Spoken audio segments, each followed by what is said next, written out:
La Esperanza, en Zona 12 y otras zonas de nuestra ciudad. Llevamos desarrollo y bienestar a la gente de trabajo. Somos gente de trabajo. Villanueva, mi ciudad. Municipalidad de Villanueva. Somos gente de trabajo. Mahler presenta un nuevo sabor muy delicioso. Tres carnes Mahler, ay qué sabroso. Mezcla de pollo, costilla y cerdo. Hay que probarlo para creerlo. Sabor único para cocinar. En muchos platos puedes usar. Prueba que prueba, es delicioso. Tres carnes Mahler, ay qué sabroso. Ponle más sabor a tu sabor con el nuevo consomé Tres carnes Mahler. Pollo, costilla y cerdo en un solo sabor. Un sabor único para todos tus platos. Mahler nos hace familia. En Pizza Hut siempre entregamos pizzas recién hechas, con masa fresca del día, como la pizza 4 estaciones suprema, pepperoni, hawaiana y jamón en una sola pizza por solo 99 quetzales. Agrega Pepsi de 1.5 litros por 15 quetzales. Solo en Pizza Hut. Llegó la nueva mayonesa Campero.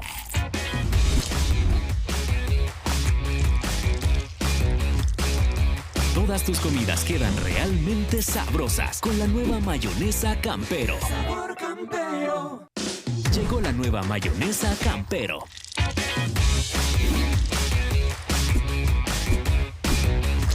Todas tus comidas quedan realmente sabrosas con la nueva mayonesa Campero. Sabor Campero.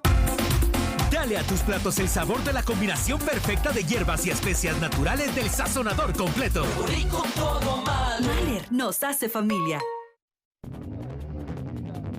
Usted es nuestro invitado especial cada viernes, donde analizamos las temáticas más relevantes y controversiales de la semana, junto a los periodistas, la otra cara de la noticia y el lado humano de la información. Todos estos detalles se los vamos a estar ampliando en este programa.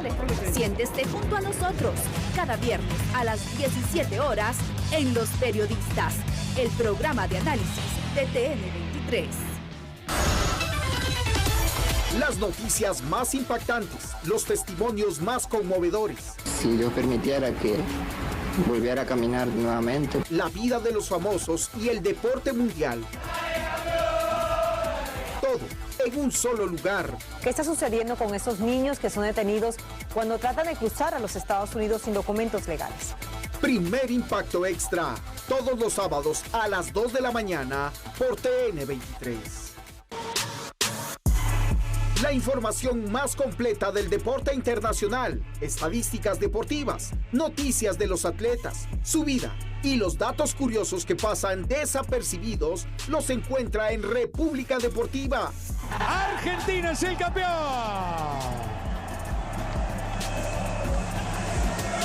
Los domingos a las 23 horas y lunes a las 3 de la mañana, solo por TN23, Todo Noticias. Es una acción de Dios que me hace pensar, recapacitar, que me ayuda a reconsiderar mi vida. Destine un momento de fe, espiritualidad y experimente la reflexión y la comunión con Dios en la Santa Misa. Por Cristo, con Él y en Él. Viva desde la comodidad de su hogar ese encuentro con la palabra. Todos los domingos a las 8:30 de la mañana en TN23, Todo Noticias. Investigaciones sociales, historias que trascienden fronteras, problemas que afrontan las personas a nivel mundial desde un punto de vista sin filtros. Una producción española de investigadores y especialistas en televisión. Cada vez son más los ciudadanos que están tomando conciencia y salen a las calles a luchar por sus derechos. Para disfrutar en la madrugada de cada sábado a las 2:30 horas y el domingo a las 8 de la mañana, sin filtros, en TN23, Todo Noticias. La información fluye a cada minuto y en TN23 nuestro compromiso es llevarle lo más relevante del acontecer nacional, internacional y deportivo. Las noticias de última hora, usted las conocerá en nuestras emisiones de fin de semana. Se reportó una captura. El detenido, además de ir armado. Todos los sábados y domingos, de 16 a 19 horas. TN23, Todo Noticias, las 24 horas.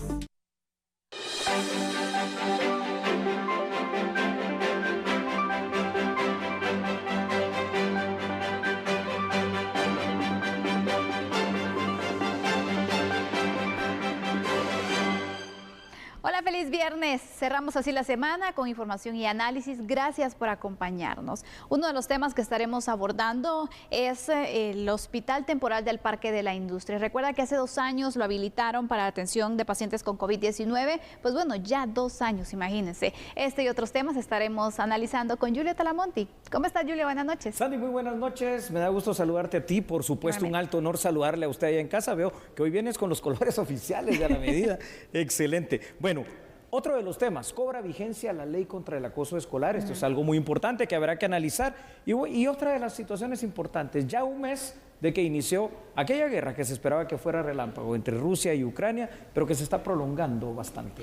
Por supuesto, así que estos serán algunos de los puntos que estaremos abordando. Y por supuesto, a nivel internacional hay mucho de qué hablar. Así que este segmento hoy no nos va a alcanzar el tiempo para relatarle lo que está pasando con Andrés Estrada. Buenas noches, Andrés. Hola, Andrés. ¿Qué tal, Sandy y Julio? Un gusto estar con ustedes, con la audiencia de A la Medida. Y así es, en las noticias internacionales vamos a analizar las últimas declaraciones del Ministerio de Defensa de Rusia, que al parecer está intentando cambiar los objetivos de esta guerra de Ucrania. Vamos a hablar también sobre un peculiar lanzamiento de un misil balístico intercontinental por parte de Corea del Norte. Importante por 2 cosas. Primero, el más grande que Corea del Norte ha lanzado, pero también la forma en que fue presentado, ya usted lo verá, muy interesante. Pero también vamos a ver los titulares acá en A la Medida.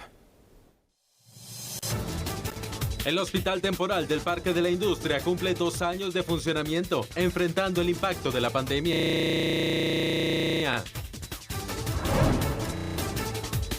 Cobra vigencia la ley contra el acoso escolar. Analizamos su importancia para evitar el problema en los centros educativos. Hace más de un mes inició la invasión de Rusia a Ucrania. Analizamos la situación y lo que podría suceder en el futuro.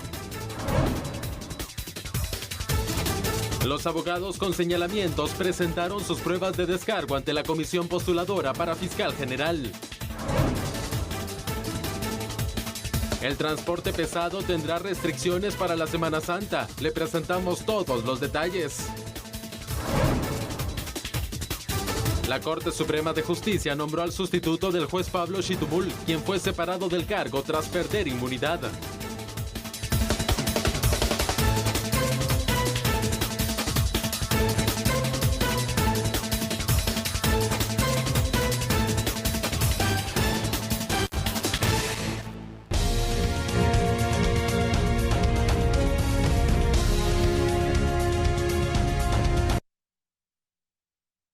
El 22 de marzo del año 2020, las autoridades del Ministerio de Salud Pública y autoridades del gobierno inauguraron el Hospital Temporal del Parque de la Industria, que ha atendido a miles de pacientes contagiados de COVID-19.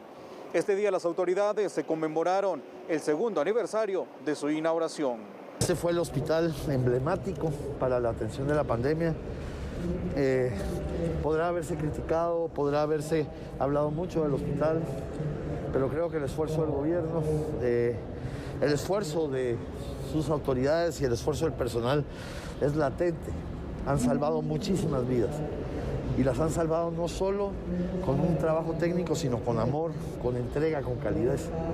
Pasaron momentos difíciles, al igual que muchos hospitales de la red, pero hoy ellos son, creo, la parte más emblemática en la lucha de la pandemia. En cuanto a la atención brindada durante los 2 años en el centro asistencial, la directora del Hospital Temporal, Dani Hernández, indicó: hemos atendido 29,000 pacientes. De ellos, un porcentaje se queda ingresado y de nuestros pacientes más del 80% se va recuperado a sus hogares. Hemos habilitado también nuestra clínica post-COVID recientemente, que ahora brinda la atención a aquellos pacientes que han sido afectados por la COVID y que semanas después tienen secuelas o simplemente quieren saber el estado de salud en el que se encuentran luego de la infección. Aquí hemos estado atendiendo alrededor de 70 pacientes diarios. Ha sido una afluencia bastante bonita y nos da gusto saber que este hospital sigue sirviendo y sigue atendiendo y seguimos haciendo todo lo que esté en nuestras posibilidades para poder brindar atención a todas las personas afectadas por la COVID. Actualmente, el hospital refleja una baja en la atención de pacientes positivos a COVID-19 y se mantiene una ocupación del 50% en el área intensiva, lo que representa 27 camas. En cuanto al área de diagnóstico, se reciben alrededor de 100 personas por día. Quizá usted, televidente, y por supuesto tú, Sandy, recordarán el otrora Parque de la Industria que se utilizaba para muchas situaciones, hasta para la celebración de una feria ya bastante conocida por años aquí en Guatemala a finales de cada año. Sin embargo, desde hace 2 años, aquel hospital temporal pues no se ha vuelto tan temporal. Son 2 años, ha sido un lugar donde yo te diría hay sentimientos encontrados para muchos. Muchos allí encontraron en su momento la atención y obviamente la salvación a esta enfermedad del COVID-19, y también otras personas ahí dejaron la vida. Entonces es una situación en la cual hoy precisamente se conmemora, porque esto no se celebra, se conmemora que 2 años hace ya atrás que inició a funcionar el hospital temporal en el Parque de la Industria. Así es, el COVID-19 vino pues a destapar las debilidades del sistema de salud. Y también esa necesidad que existe, Julio, de poder tener más hospitales, más espacios para la atención de pacientes. La carga de pacientes que se dan por el COVID-19 pues también es fuerte. Ahora se da mucho el tema de que hay personas que son diagnosticadas, son positivas a COVID-19 y no necesariamente necesitan hospitalización. La vacunación pues ha ayudado mucho, y pues los cuidados también que se han mantenido, pero al inicio también recuerda que muchos eran directo hospitalizaciones, mientras se sabía cómo se manejaba, los síntomas también que se daban que eran más fuertes porque no existía pues alguna protección también para los mismos. Entonces este parque fue y vino a marcar una gran ayuda también para la atención de los pacientes de COVID-19, Julio. Sí, es correcto, Sandy. Tú lo dijiste bien en todo lo que has mencionado, pero sobre todo en el principio, ¿no? El COVID-19 vino literalmente a evidenciar y a desnudar esa debilidad de otro sistema que se hace llamar sistema, pero que tiene muchas carencias, el sistema de salud guatemalteco. ¿Por qué? Porque obviamente todavía seguimos teniendo como grandes referentes de hospitales nacionales al Hospital Roosevelt y al San Juan de Dios, y después de ellos no hemos evolucionado a otros hospitales de esas características y de esa calidad. Recordemos una cuestión, lo que siempre hemos dicho, el Hospital Roosevelt en su momento, pero estoy hablando de 1918, más de 100 años atrás, llegó a ser el hospital más grande y más moderno de Centroamérica. Inclusive otros países centroamericanos lograron responder con la construcción de un hospital específico para el COVID-19. Guatemala lo pudo hacer de esta manera, implementándolo quizá de una forma más rápida, porque recordarás que 9 días después de detectado el primer caso de COVID-19 en Guatemala, pues este hospital, con sus cosas buenas y sus cosas malas, aciertos y desaciertos, empezó a funcionar y continúa en servicio. Exactamente, Julio. Continúa funcionando. Ahora la carga pues no es tanta como al inicio, que no se daba abasto, incluso que ya tenían que seleccionar los pacientes que llegaban a este hospital, Julio, pero sin duda alguna también la ayuda que los médicos, las enfermeras, todo el personal que ha estado en este hospital ha brindado para las personas que necesitan también pues una atención médica especializada por estar positivos a COVID-19. Recordemos que en este lugar también muchas familias pues desesperadas llegaban a las afueras para pues tratar de tener pues cierta cercanía con sus seres queridos, aunque no podían visitarlos, pero desde afuera cuántas muestras también de solidaridad se realizaban en la reja, de agradecimiento también al personal médico. Entonces hacemos ese recuento, ¿no? A 2 años del hospital temporal, que vamos a ver qué pasa, ¿no? Porque parece que finalizando la pandemia es cuando ya se va a tomar una decisión. De momento no se ha dicho nada si puede concluir o no el funcionamiento. De momento no se ha dicho nada, es correcto. Dentro de este análisis yo creo que vale la pena mencionar y rescatar algo muy importante, es decir, todos aquellos héroes anónimos que desde el principio de la pandemia han estado sirviendo a Guatemala, sirviendo al país, sirviendo a los enfermos de COVID-19 que han llegado a este hospital temporal. Y me refiero a todo aquel personal administrativo, personal de enfermería, por supuesto personal médico y todos los demás las demás personas que se dedican a la extracción de los desechos médicos también, que allí literalmente al principio estuvieron poniendo en riesgo su vida, la vida de su familia, pero estuvieron sirviendo y salvando vidas, que al final de cuentas es lo importante. Por supuesto que aquí nos queda una gran duda. ¿Qué pasará cuando este hospital temporal se deje de utilizar? Es decir, ¿ese sitio volverá a ser confiable? Me refiero al Parque de la Industria para cualquier otro tipo de evento, ¿o cuál será su destino y su futuro? La verdad que es muy importante evaluar esta situación también y pues también las medidas que se puedan tomar, ¿no? Este espacio tan grande ha ayudado de gran manera que tendrán que evaluar también las autoridades de que, bueno, ya no estará para el funcionamiento cuando sea el momento, ¿no? De atender casos de COVID, pero sí es importante pensar en las construcciones de más hospitales, Julio. Así porque es imagínate, viene otra situación, ya no vamos a tener dónde. Ahí está el tema, allí es donde está el tema precisamente. Ya no podemos seguir en Guatemala con 22 departamentos, con hospitales regionales. A ver, me explico un poquito mejor. Qué bueno que está el hospital regional allá en el occidente, pero es que ahora tiene que haber hospitales departamentales y todos, absolutamente todos, tienen que ser de primera categoría, de grandes capacidades. ¿Por qué? Porque la salud, aparte que es un derecho humano, siempre va a ser una necesidad. Y porque ahora que nos ha tocado vivir una pandemia, nos hemos dado cuenta que este tema preventivo de la salud y el tema reactivo, es decir, poder tener hospitales, personal médico, de enfermería y todo el equipamiento necesario, más la medicina, es una necesidad, pero de primerísima instancia en nuestro país. Totalmente, Julio. Es una de las prioridades también, uno de los grandes temas que hay que fortalecer. La salud, la educación, la seguridad son de los principales también para marcar entonces ese desarrollo y el cumplimiento también de las garantías fundamentales de todo ciudadano. Es correcto. ¿Te parece si vamos a compartir los primeros datos preparados para ustedes, por favor? Muchas gracias allí a nuestra producción. Y tenemos que decir lo siguiente, ¿no? La pandemia impactó en Guatemala y esto empezó en marzo del 2020. Una semana después, abrió el hospital temporal, ubicado en el Parque de la Industria. Ha atendido a 29,000 guatemaltecos, 77% de ellos se han logrado recuperar de la enfermedad del SARS-CoV-2, conocida como COVID-19, Sandy.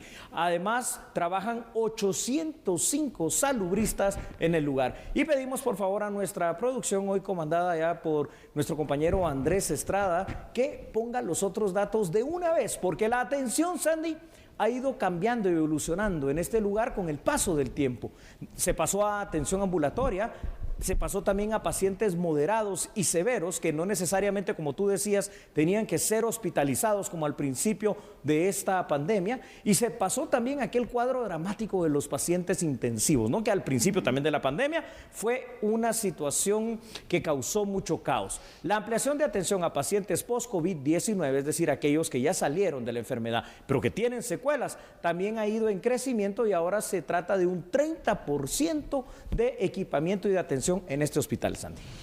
Aquí vemos entonces la explicación de esta situación que se ha venido dando también, y es importante también pues ir marcando detalles sobre cómo se ha ido dando la atención en este tiempo, porque inició de manera ambulatoria entonces, como lo apuntabas bien, Julio, y luego se da pues la situación de los asintomáticos, ¿no? Cómo ha ido evolucionando también, y que también ha marcado pues cierto orden, cierto control para el manejo también de ese hospital, porque fue una situación que surgió en pandemia, caótica, ¿no? Y que tenía que funcionar, y casi que fue entonces mejorando y funcionando sobre la marcha. Se implementó rápido. Así es. La mejora tampoco fue tan rápida. Recuérdate que al principio los respiradores costó mucho tenerlos, ¿no? Pero ahora parece ser que la situación ha cambiado, Sandy. La pregunta es, a este punto, ¿cuándo es que va a terminar ya este tema del COVID-19? Es decir, que vamos a decretar vencida esta pandemia y quedará la enfermedad. No, porque esta va a quedar, no va a desaparecer, y se tratará de una situación en la cual habrá seguramente vacunación pues para siempre, al igual que con la influenza. Pero bueno, hoy hemos visto el funcionamiento del hospital temporal a 2 años de que inició labores. Vamos con otra información con nuestra compañera Sandy Monroy. Por supuesto, Julio, porque hablando de otros temas, hoy abogados que recibieron señalamientos en el proceso de elección a fiscal general y jefe del Ministerio Público presentaron las pruebas de descargo ante la comisión postuladora. En la parte considerativa expone que no se admitirán señalamientos que no tengan fundamentos firmes en una condena debidamente ejecutoriada. En cuanto al señalamiento de un supuesto plagio de tesis doctoral, la fiscal Consuelo Porras señala que cualquier revisión que efectúe la comisión supondría una intromisión a los procedimientos administrativos para revisión de trabajos de graduación elaborados y aprobados por las distintas casas de estudio. Así también expresa que, En ningún momento los comisionados pueden ni deben arrogarse las calidades de revisores y confrontadores de tesis por no tener competencia. Es por ello que resulta imperante reflexionar que el Código Penal, en su artículo 433, establece una responsabilidad penal en relación a la arrogación de calidades. Al mismo tiempo, la doctora Porras refiere que la Universidad Mariano Gálvez procedió a realizar una investigación rigurosa por parte de asesor, revisor y terna examinadora de tesis, en donde determinó que su trabajo cumple con los estándares exigidos para poder optar a dicho título universitario. Así también cita que la Procuraduría de los Derechos Humanos resolvió que no existen razones suficientes para declarar la violación de los derechos humanos a la verdad, la justicia y la paz. Agregó que la Ley de Derechos de Autor y Conexos refiere que corresponde exclusivamente al autor de la obra el ejercicio de los derechos morales y patrimoniales de la misma. Únicamente el autor o sus herederos poseen la legitimación activa para realizar reclamaciones respecto a la obra. En cuanto a su inclusión en la lista Engel, la fiscal señala que su inclusión es una evidente violación a sus derechos humanos, pues en ningún momento se le permitió ejercer su derecho legítimo de defensa. Porras considera que en ningún momento guarda relación con las 3 causales descritas en la lista Engel para incluir a una persona, pues no existe una investigación o sentencia en su contra por socavar procesos o instituciones democráticas, participar en el hecho de corrupción o bien obstrucción de investigaciones relacionadas con corrupción. La fiscal Porras señala que las decisiones administrativas que han sido adoptadas se encuentran reguladas en la Ley Orgánica del Ministerio Público y demás normativa interna, que faculta al fiscal general de la República a realizar los movimientos de personal que considere.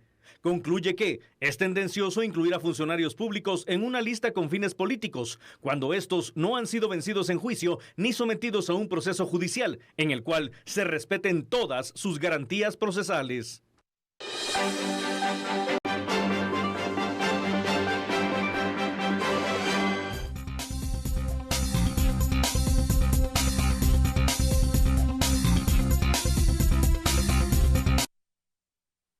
Luego de que el pasado 9 de marzo el Congreso de la República aprobara con 98 votos a favor el decreto 19-2022, Ley contra el Acoso Escolar, este día fue publicado a través del Diario Oficial. En el artículo de dicha ley se declara el 2 de mayo como el Día Nacional en contra del Acoso Escolar. Asimismo, esta ley indica que tanto el Ministerio de Educación como los centros educativos públicos y privados deberán promover todo tipo de acciones y actividades encaminadas a concientización, prevención y erradicación del acoso escolar, proporcionando textos, folletos, material didáctico, talleres y capacitaciones con la finalidad de erradicar este flagelo. Sandy, televidentes, como todos recordemos, ¿no? El acoso escolar, ahora llamado bullying en muchas ocasiones, es algo que siempre ha existido. Claro. No estamos diciendo que sea bueno. Sin embargo, a pesar de que siempre ha existido, ahora se ha incrementado y ahora de alguna forma también ha venido a crear ciertas secuelas en las cuales, bueno, afecta a la persona de una manera muy fuerte, sobre todo en estos primeros años, y en muchas ocasiones también ha causado tragedias porque ha sido precisamente el catalizador para que niños, jóvenes y adolescentes se quiten la vida.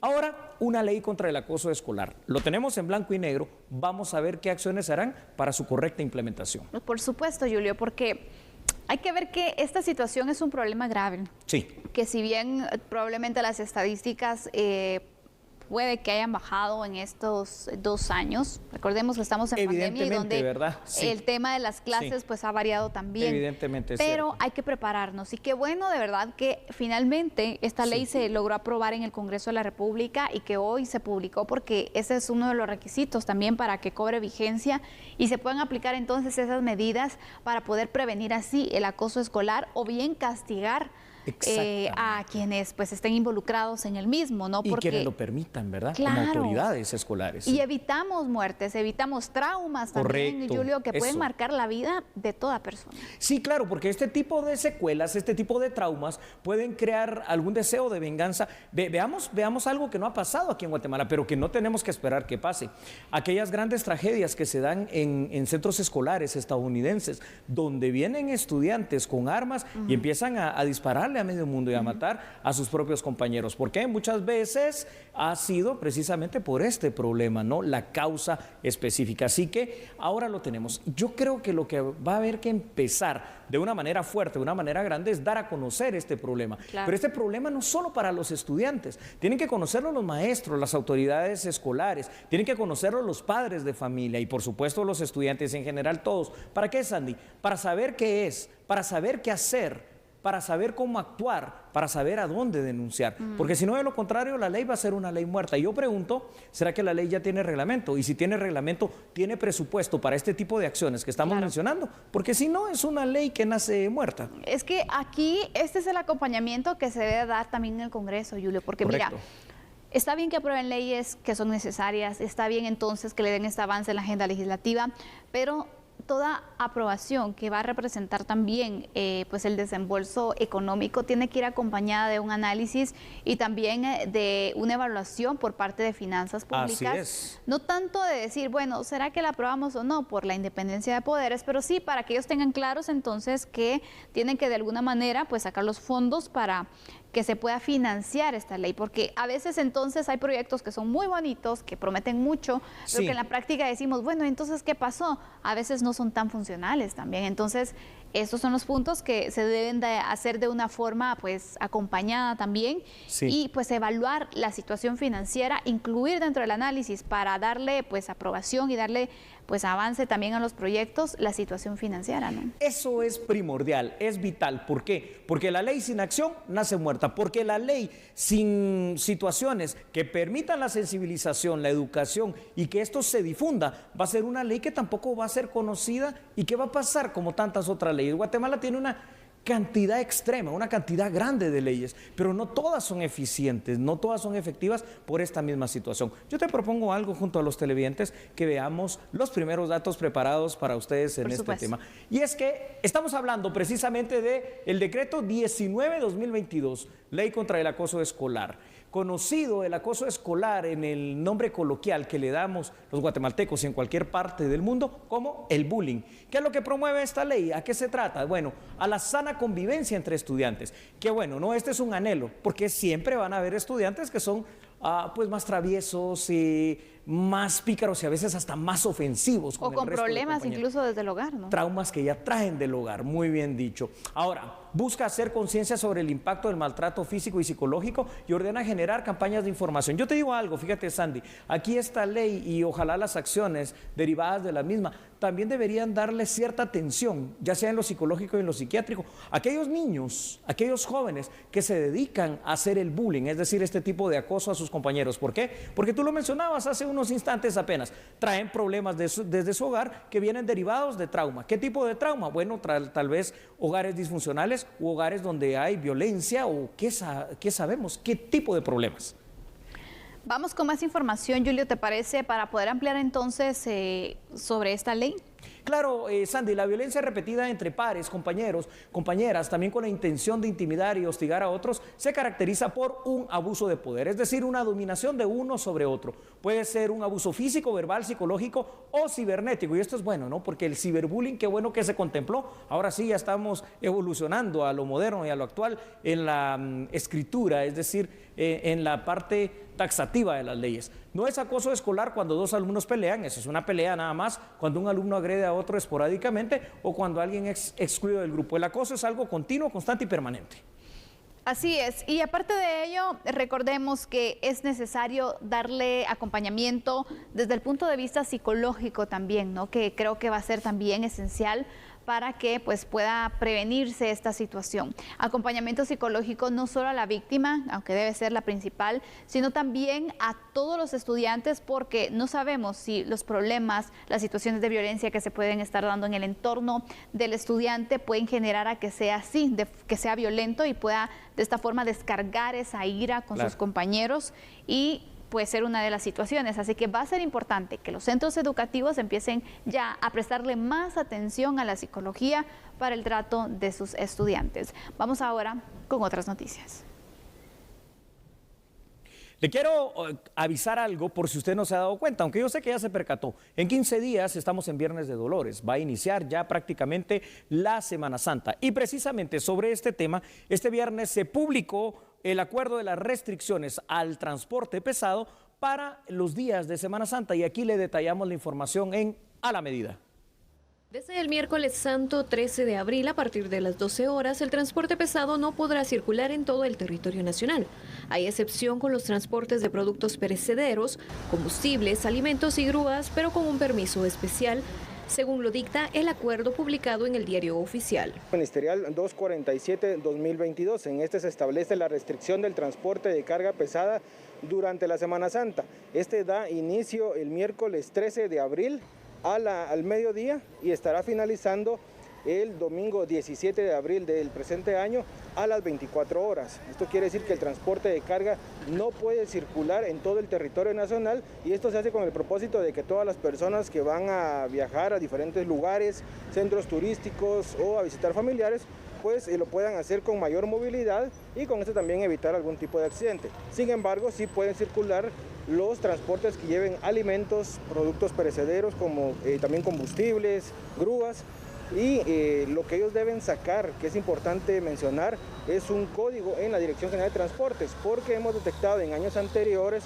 que cuando van a dejar la carga y regresan, ya regresan sin carga, pues toman otras rutas que no son las establecidas o incluso algunos camioncitos de menor tonelaje lo utilizan incluso para ir a pasear, lo cual está totalmente prohibido.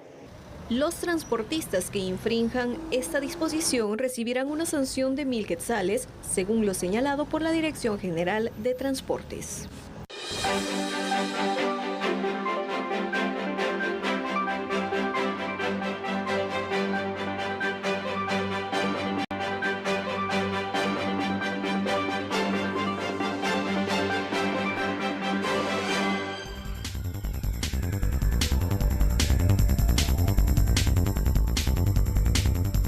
Bueno, pues el Papa Francisco ha querido que en medio de estos enfrentamientos que existen entre estas dos naciones, el que toda la iglesia se una en oración para pedirle a Dios que bendiga y ayude a estas comunidades de estos países. Y se narra y se pide que sea una consagración. Cuando uno consagra un objeto, una persona o una nación, es dedicarla de una manera muy particular y muy especial en un preciso momento y por alguna determinada circunstancia a Dios. Siempre debemos de pedir unos por los otros y pedir por la paz en el mundo, pero viendo la situación grave que existe, es de aumentar nuestra oración, nuestra fe, nuestra confianza en Dios y pedirle a Él que cese esta guerra que está lastimando a muchas personas y a niños, a enfermos, a tantas personas que se ven afectadas, que no son directamente los que están en el conflicto, pero que se ven afectadas por él.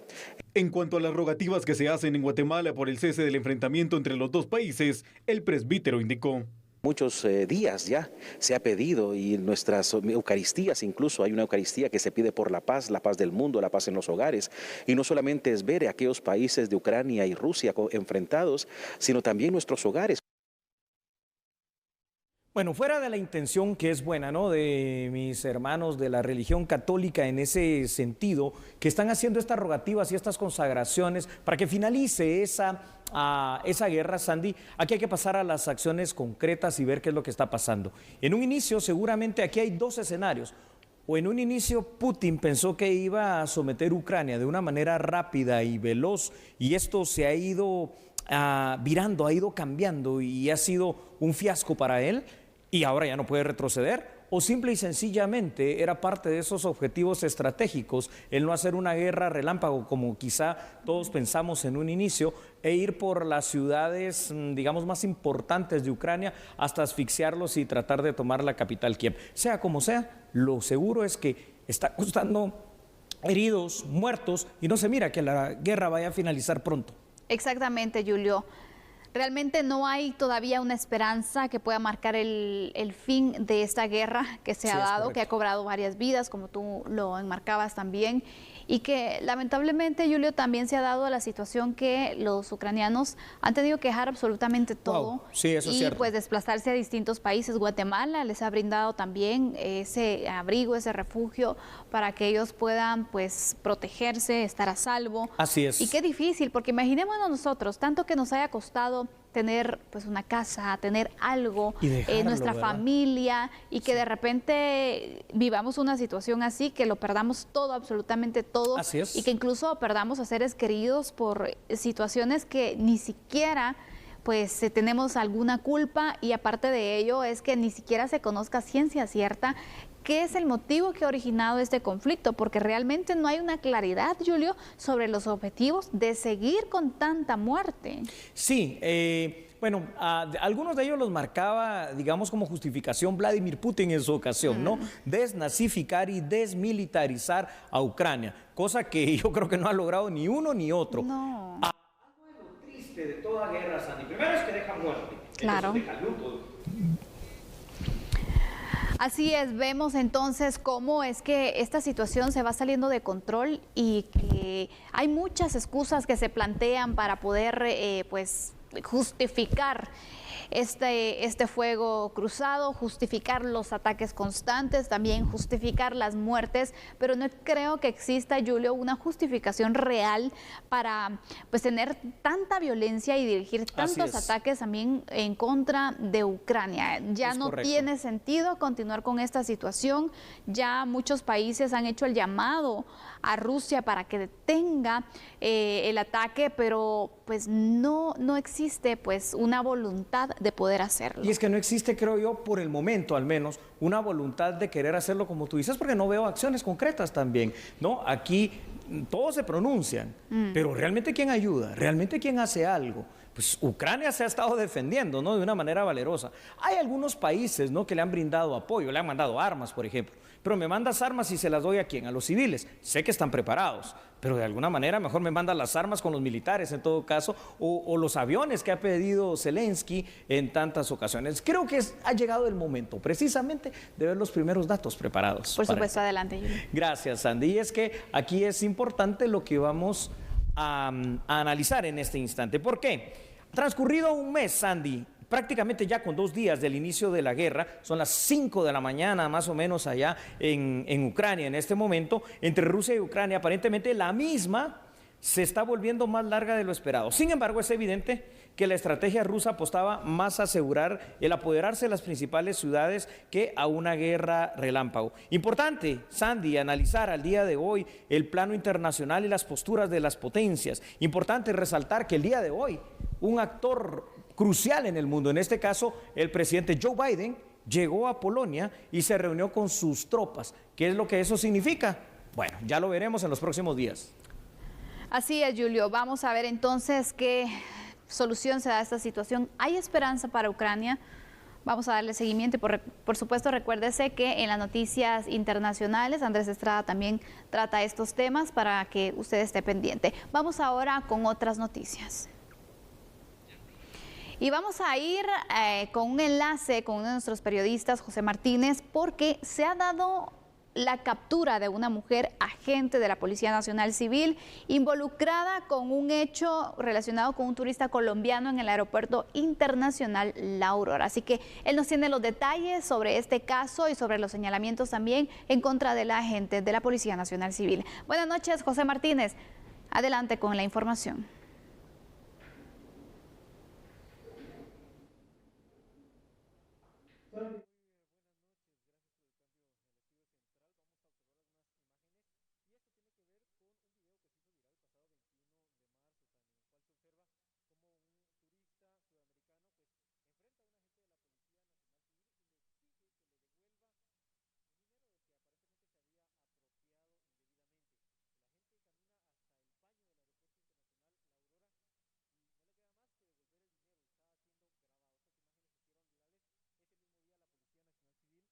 Manifestó en un comunicado de prensa que el agente Carlos Augusto Ramírez Marroquín había sido dado de baja de la institución, o al menos separado, mientras se hacía una investigación para determinar qué fue lo que pasó.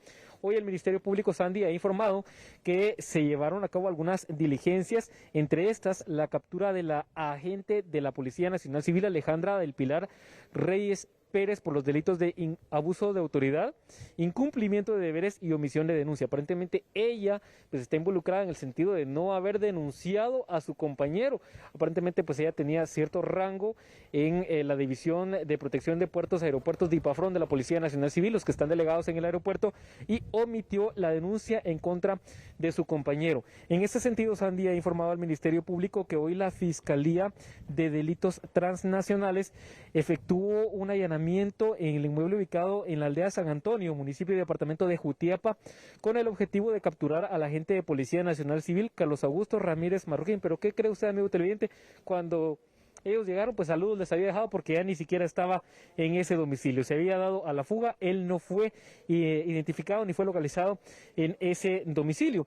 Los hechos se remiten, te digo, al 21 de marzo del presente año, cuando aparentemente este agente de Policía Nacional Civil pues fue abordado por agentes de la PNC para realizar supuestamente una inspección a su equipaje y le indican que por llevar mucho equipaje podrían deportarlo a menos que accediera a pagarle $300 de Estados Unidos para evitar esa supuesta deportación. Pero a las afueras del aeropuerto, el turista no se dejó, enfrentó a este agente de la Policía Nacional Civil y le reclamó, y no le quedó más a él que devolver ese dinero. Hoy la Fiscalía de Delitos Transnacionales pues captura a esta agente de la Policía Nacional Civil. En este caso, la agente Alejandra del Pilar Reyes Pérez no especifica si es que ella tenía un grado de responsabilidad en cuanto a que fuera jefa de la gente o ella misma participó también en este hecho. Lo cierto del caso es que se determinó que está involucrada y fue capturada. Y también esta Fiscalía pues hace una petición a brindar información que permita la localización y captura del agente Carlos Augusto Ramírez Marroquín, buscado por la justicia guatemalteca por haberse apropiado indebidamente de estos $300 que pues le habría quitado al turista colombiano, dice que con la mentira de que lo iban a deportar porque tenía mucho equipaje. Así que es parte de las acciones que se han generado. Esta noche la informa el Ministerio Público y por supuesto le tenemos aquí los detalles. Ani, mi reporte, regreso contigo al Estudio Central. Buenas noches. Buenas noches, José Martínez. Gracias por compartir esta información que se está generando hace unos momentos para que usted también conozca el seguimiento a este caso, que por cierto fue un video que se viralizó, y estas son las acciones que se llevan a cabo luego de investigaciones que se están desarrollando. Cuando regresemos, Julio, vamos a estar también abordando la situación de ámbito nacional, que tú tienes más información al respecto. Veamos. Es correcto, eso lo haremos porque Andrés Estrada ya está a punto de venir. Y de una vez les recuerdo, ¿no?, que este fin de semana no se separe de TN23 y de Apuntes del Mundo con el licenciado Andrés Estrada. Pero en este momento más información, y es que le queremos decir lo siguiente, ¿no? La Corte Suprema de Justicia nombró el día de hoy a quien va a sustituir al juez Pablo Chitumul en su cargo, quien fue separado también de esa judicatura esta semana por haber perdido su inmunidad. El 9 de febrero de este 2022, los magistrados de la Corte Suprema de Justicia resolvieron retirarle el derecho de antejuicio al presidente del Tribunal de Mayor Riesgo C, Pablo Chitumul de Paz, para que sea investigado por el Ministerio Público por la posible comisión de un hecho en contra de la ley. El juzgador fue antejuiciado en el expediente 171-2019, según la denuncia de un inspector de la Policía Nacional Civil. En febrero del 2019 impidió una inspección vehicular. El vocero del organismo judicial, Freddy Calderón, informó que se nombró a un nuevo juzgador para integrar la judicatura de mayor riesgo tras la separación del juez Chitumul del cargo. En relación a esto, tras la separación del cargo con goce de salario por parte de las autoridades del Pleno de la Corte Suprema de Justicia, también se realizó el nombramiento del juez suplente que estará en el Tribunal de Mayor Riesgo Grupo C. Se trata del juez Luis Fernando Archila Lima, quien estará a partir del 30 de marzo en esta judicatura. Los magistrados de la Corte Suprema el 16 de este mes resolvieron separar del cargo como presidente del Tribunal C de Mayor Riesgo a Pablo Chitumul de Paz, con goce de salario, mientras resuelve su situación legal.